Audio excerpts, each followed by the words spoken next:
денеска во Пехчево се одржува вториот турнир од јуниорската лига мажки и женски.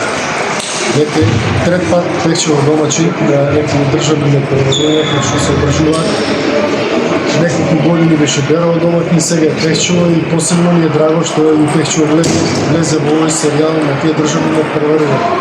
Тоа е мотив плюс за децата од градот, од Пехчево да се запишуваат. Тоа е добро за градот Пехчево и ние сме многу среќни дека тоа се случува. Можам да најавам дека Пехчево ќе биде домаќин на државното првенство школско за основни и средни училишта, топ 8 и државното првенство U21 ќе биде домаќин на државен камп за репрезентативци.